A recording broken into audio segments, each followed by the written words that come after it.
शादी के बाद झूठी खुशियों का नकाब वाणी छुट्टियों में अपने मायके आई हुई थी। वाणी का ससुराल बहुत ही पढ़ा लिखा और खानदानी था।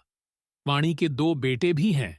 वाणी जब से मायके आई हुई है, तब से उसके पिताजी घर पर जो भी रिश्तेदार आता, उनके सामने ससुराल और जमाई राजा की तारीफों के पुल बांधने शुरू कर देते। वाणी के पिताजी कहते हैं, हमारी वाणी तो बहुत अच्छे खानदान में ब्याही है। ऊपर से भगवान ने से दो दो बेटों का सुख दिया है और हमारे जमाई जी तो इतने अच्छे हैं। वाणी जिस चीज पर हाथ रख देती है, वह चीज उसे अगले दिन ही मिल जाती है।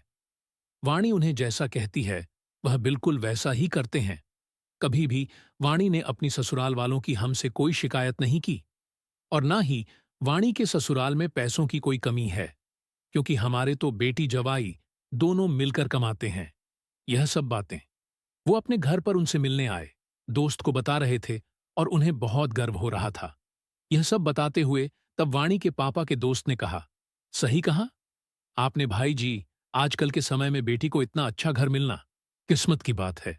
बेटी अगर ससुराल में खुश हो तो माता पिता तो गंगा नहा लेते हैं।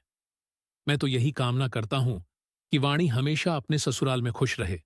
उधर दूसरी ओर अपने पिताजी द्वारा दोस्त के सामने कही जाने वाली झूठी बातें वाणी के सीने में चुभन पैदा करके उसे पीड़ा पहुंचा रही थी, क्योंकि उसको वही समझ सकती थी। क्योंकि वाणी के माता पिता को अपने जवाई में कोई भी कमी नहीं दिखती थी, बल्कि वह अपनी बेटी के दुख को देखकर भी उसे अनदेखा कर देते थे।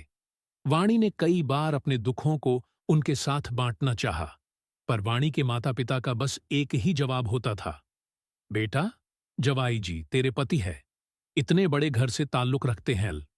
अगर थोड़ा बहुत तुम्हें कुछ कह भी दिया हो तो क्या हुआ? तुम नौकरी करती हो तो इसका मतलब यह तो नहीं कि तुम उनके साथ अपनी बराबरी करोगी। तुम एक औरत हो, इसलिए तुम्हें अपने आदमी से डरना पड़ेगा। इसलिए बेटी अपनी हद में रहा करो। तुम्हारी चुप्पी से दोनों घरों की इज्जत बनी रहेगी। फिर तुम्हारी छोटे भाई के बारे में सोचो, तुम स्वार्थी नहीं हो सकती। बार बार माता पिता की यह बातें सुनकर वाणी ने भी अपनी किस्मत को अपनी नियति मान लिया था और अब उसने भी चुप रहना सीख लिया था। अब वह अपने दुख किसी के साथ भी साझा नहीं करती थी और दुनिया को दिखाने के लिए उसने अपने चेहरे पर झूठी खुशी का नकाब भी ओढ़ लिया था। लेकिन आज भी उसकी आत्मा चीख चीख कर खुद से यही सवाल करती है कि इस दुनिया में कौन है जो उसकी दिल की आवाज सुनेगा और उसे समझेगा। पर हमेशा उसके पास कोई जवाब नहीं आ पाता। इसलिए अब वह अपनी आत्मा का शोर भी मौन में परिवर्तित कर चुकी है।